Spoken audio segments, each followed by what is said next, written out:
When I was a young lad back in the day, I loved playing video games. I have so many memories of playing Minecraft with my friends, being terrified from the funny animatronic games, pouring so many hours into various Call of Duty games, and still being terrible at them. But a gaming series that really means a lot to me has to be the Grand Theft Auto series. Like most people around my age, I first started playing GTA 5 around 2014 to 2015, and I was instantly hooked. I never played a game before that had such an amazing world, graphics, gameplay, characters, and a story that I got so invested in. It didn't take long before I became obsessed with the series, and I even got into the older games like GTA 4, San Andreas, Vice City, and GTA 3. And while I could tell that the earlier games are definitely not as advanced as GTA 5, I didn't really care, to be honest. I love the outdated challenge of GTA 3. I love the 80s feel of Vice City. I love the world and characters of San Andreas. And I love the deep and complex story of GTA 4. But as I've gotten older, I kind of slowly started to realize an issue with GTA. Not the entire series as a whole, but more so modern GTA. I started to notice how this series just wasn't really the same anymore. Even if I didn't necessarily grow up on the older games, I kind of felt this disconnect between Rockstar and fans of the series. GTA 5 started to feel soulless, and it kind of felt like Rockstar didn't really care about the legacy of their older games, and only saw them as an easy cash grab. This whole dilemma with modern GTA is something that has been really upsetting me for a while now, and I've always wanted to make a video on why I believe the series just isn't the same anymore, although I couldn't exactly find the words as to what I wanted to talk about. But after many sleepless nights, I think I'm finally ready to talk about the problems with modern GTA.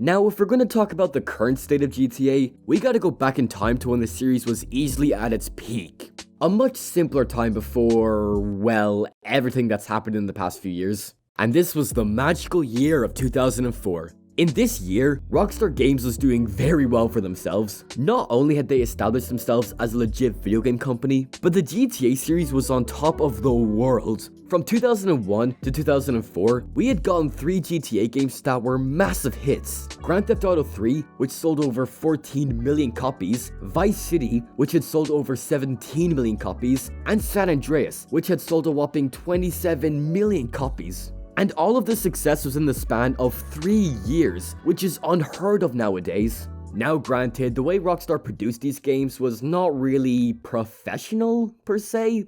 There was a lot of crunch time used while developing these games, and the attitude in the company back then was to push yourself to the limit. Now this work style at Rockstar continued until the release of Red Dead Redemption 2, when employees finally spoke out about the grueling work hours. Now, as someone who works as a freelance editor, I am very familiar with being put on crunch time and how stressful it can be. And I in no way condone the pressure Rockstar put on their employees at the time. But it's still crazy how we got 3 incredible games within only a few short years. Vice City was released only a year after GTA 3, and it somehow managed to exceed what made that game so amazing, while also improving on its predecessor in so many ways. And San Andreas was made in only 2 years, yet they were able to create a massive world that felt alive, new gaming mechanics, and a story that felt so detailed. Now, when we look back in these games, we can easily agree that they have not aged all that well. The main points people bring up is how outdated the graphics look, and how awkward the gameplay is. And yeah, that is true. These graphics are certainly not pleasant to the eyes, and the gameplay can definitely be very frustrating sometimes.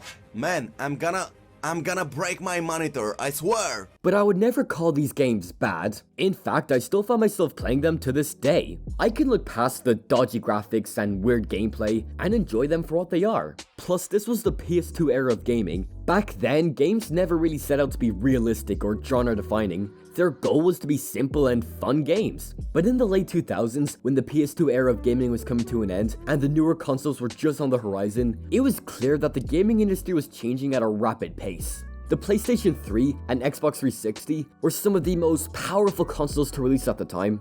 Graphics and gameplay took a massive jump forward in terms of what was possible at the time. Games could now have realistic graphics and gameplay mechanics that really immersed the players into the world. Now, Rockstar was aware of how fast games are changing, and they knew that their next entry in the GTA series has to be a massive step forward. They couldn't have the same graphics or gameplay mechanics, they had to completely change things up. But in order for them to keep with the changing landscape, it meant that more time and more effort was put into their games. They had plans for the next GTA to be somewhat similar to San Andreas, except they were going to create a ginormous map that would include 3 massive states in one game. But if they really wanted to push themselves, they couldn't just make San Andreas but bigger. They had to focus on the gameplay experience. And this is how we would get Grand Theft Auto 4. War is where the young and stupid are tricked by the old and bitter into killing each other. I was very young and very angry. Maybe that is no excuse. Roman? Now, GTA 4 may have taken over 4 years to produce, but it was easily the most hyped game of 2008. People had never seen a game that looked this realistic. Plus, the gameplay was very advanced for the time, implementing ragdoll mechanics that really enhanced the gameplay experience. And the story was some of the most detailed and emotional storytelling that was ever told in a game. Players sort of felt a connection with Niko Bellic. Even if he is an insane killer, we kind of felt bad for him in a way, since he felt so real. Now granted, I'm not the biggest fan of how the gameplay is aged, especially the driving mechanics. Like, oh my fucking god, I hate the driving physics in this game. But besides all that, this game was a breakthrough and sold over 25 million copies. Now, with the release of GTA 4, an online multiplayer mode was also included in the game, where up to 32 players can compete in various different game modes around Liberty City.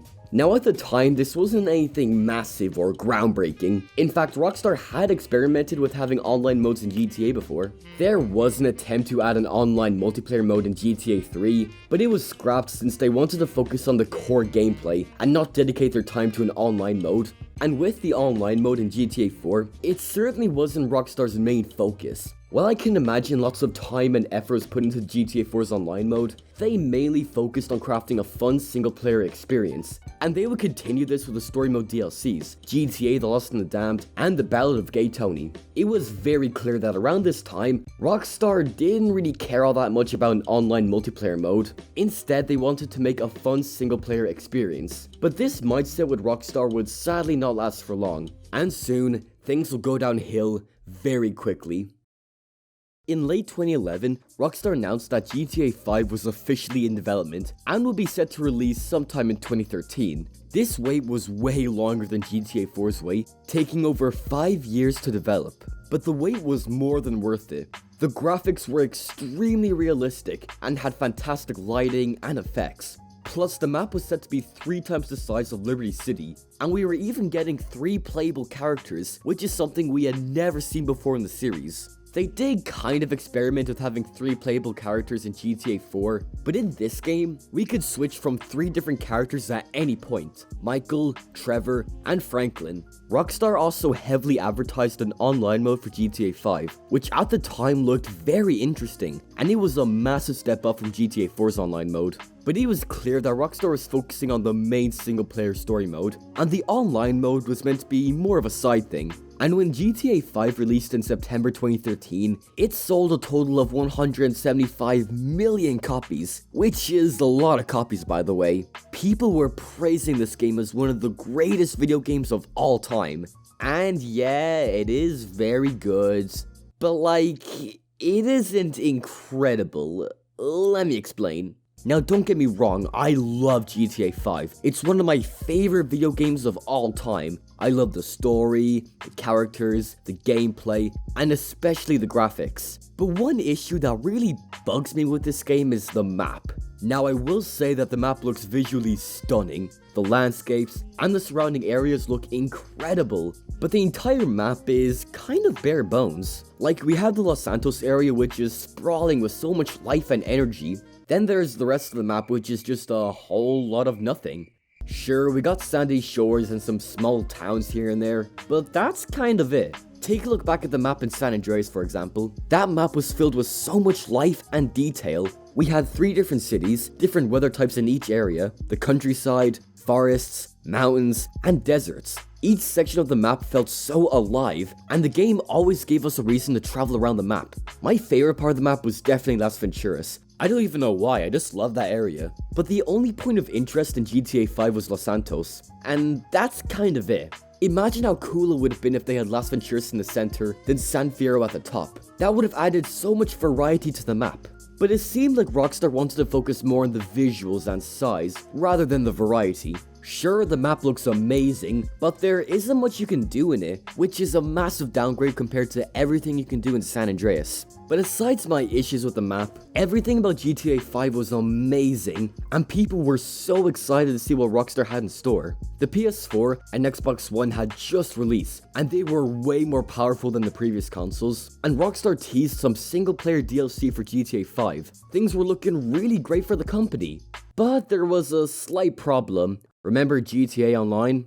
Well, this small service would grow into something big, something that would change Rockstar. And unfortunately, it wasn't for the better.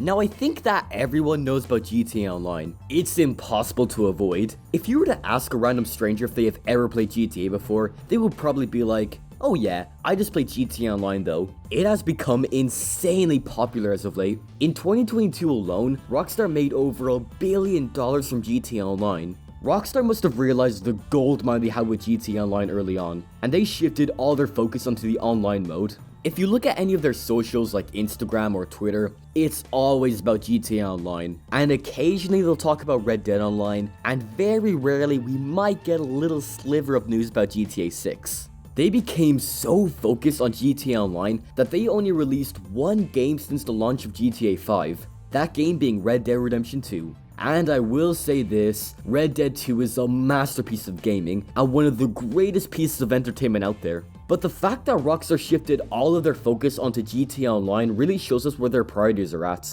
They can easily shit out some updates for GTA Online and still make a load of money. They don't need to spend years and millions of dollars on one game when they can just work on a single online experience and make a huge profit. It's no secret that Rockstar has been milking GTA 5 as of late, and this became super clear when Rockstar announced that GTA 5 will be releasing for the PS5 and Xbox Series X consoles. That's one single game on 3 different generations of consoles, almost an entire decade, and it's not like the PS5 version of GTA 5 is more advanced. It's basically the same game but with slightly better graphics. Like, if they had to re-release GTA 5, there was so much they could have added. Maybe new physics, new story mode missions, new gameplay mechanics, or maybe a new map.